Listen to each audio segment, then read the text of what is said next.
Hello all and welcome to Digital Report channel. If you are new here, please subscribe and support our new channel. Help us improve by providing your feedback in comment section. Qatar is a small country located on the eastern coast of the Arabian Peninsula in the Middle East. It is bordered by Saudi Arabia and the Persian Gulf. The peninsula is very small, only 100 miles from north to south and 50 miles from east to west. Much of the country is a desert. In the early 20th century, Qatar's population was one of the poorest in the world. The main source of income was fishing and pearling, with the country's warm and shallow waters providing an ideal environment for the cultivation of pearls. Qatar was also known for its trade and commerce, as it was located on the Arabian Peninsula along major trade routes.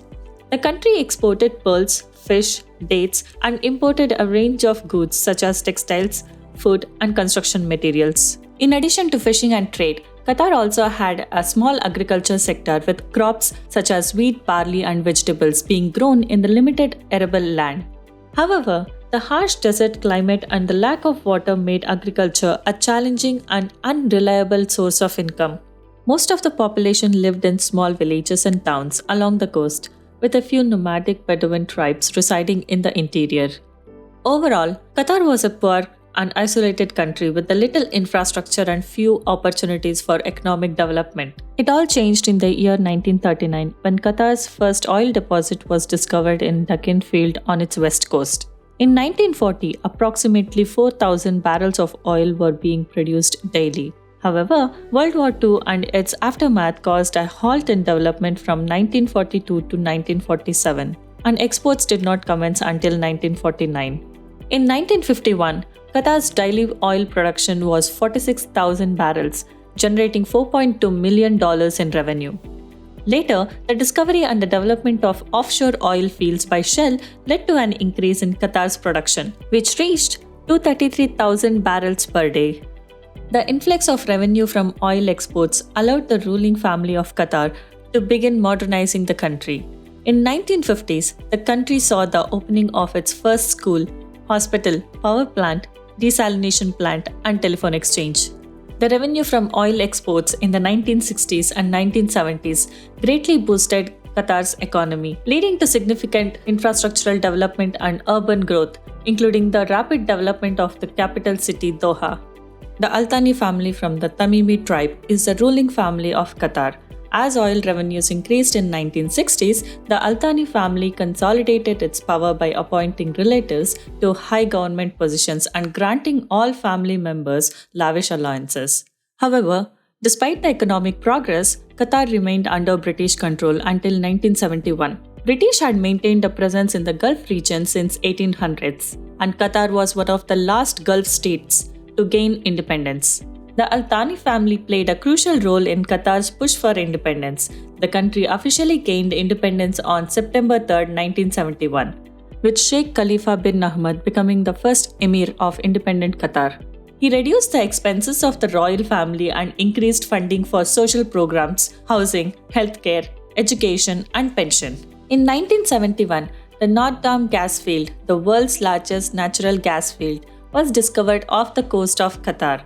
However, the field was not immediately developed due to several factors, including the distance between Qatar and potential markets, funding challenges, a faulty assessment of the field's value and technical feasibility, and the fact that petroleum production was still a major industry in Qatar at the time.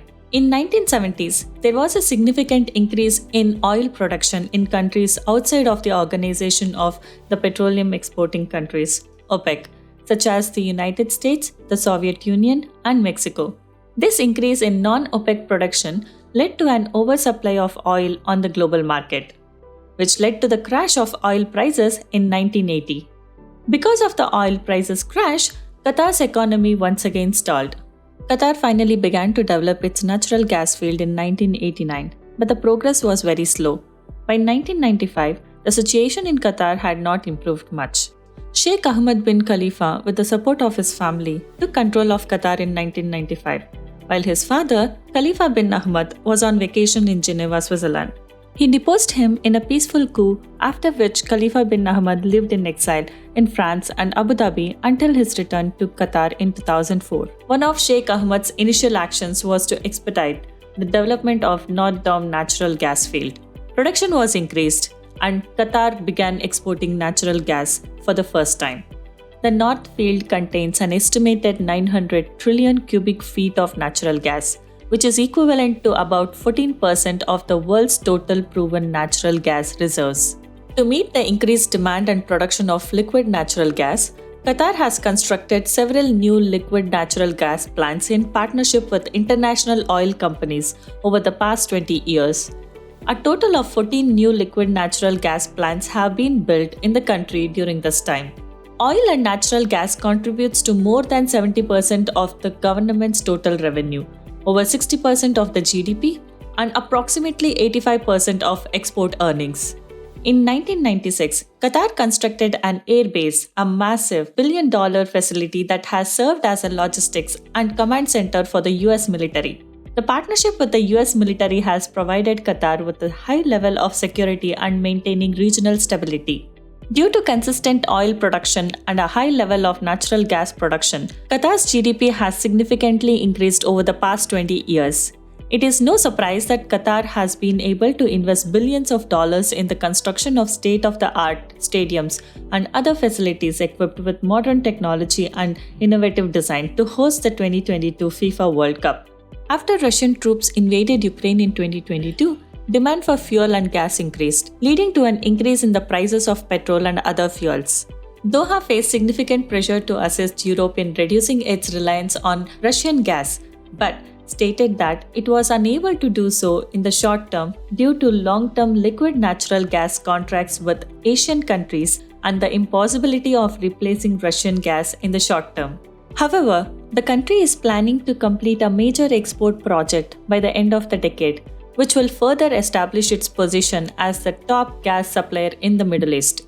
According to Bloomberg, Qatar's ability to replace Russian gas exports to Europe will give this small country with a population of 2.8 million significant influence in international affairs. Since oil and natural gas are finite resources, there is a limit to the amount that can be extracted and consumed globally. As peak oil demand is expected to occur between 2035 and 2050, Qatar, along with other OPEC countries, are working to diversify their economies to ensure long-term growth. In 2003, Qatar created the Qatar Investment Authority to invest oil and gas income into other areas. The Qatar Investment Authority has made significant investments in a variety of companies, including Barclays Bank, Credit Suisse, Porsche, Volkswagen, and a majority stake in the Paris Saint-Germain football team. Through the Qatar Investment Authority, Qatar has become one of the largest owners of real estate in London.